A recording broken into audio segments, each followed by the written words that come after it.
Subscribe करना मत भूलिएगा। आपको मिलते हैं नेक्स्ट एपिसोड के साथ, तब तक के लिए अल्लाह हाफिज़। कामयाबी का नशा कभी दिमाग को चढ़ने मत देना और नाकामी का सदमा कभी दिल पर मत लेना। हमेशा खुश रहना।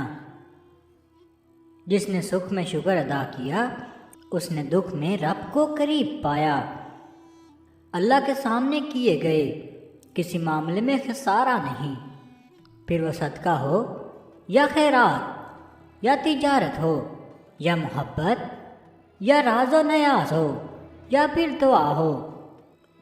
हज़रत मोहम्मद मुस्तफ़ा सल्लल्लाहु अलैहि वसल्लम उम्मत के लिए रातों में इतनी देर तक खड़े होकर इबादत करते कि उनके टखने सूज जाते, और आज के उम्मती इतना सोते हैं कि उनकी आंखें सोज जाती हैं। लोग जितना भी दिल दुखाएं, लेकिन आप ये याद रखा करें कि जब अल्लाह के बंदे हमें तोड़ते हैं तो उनका तोड़ना हमें अल्लाह से जोड़ देता है।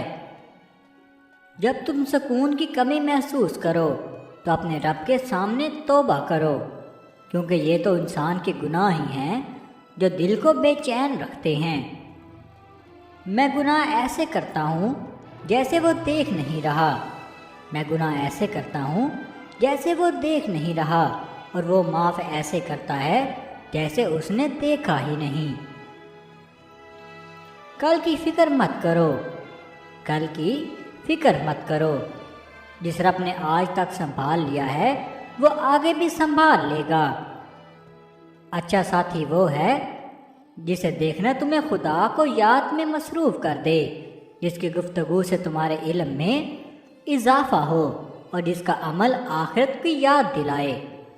वही अच्छा दोस्त है। मेरी लाख बुराइयों को जानते हुए भी मुझसे बेइंतहा मोहब्बत करने वाला सिर्फ मेरा अल्लाह है।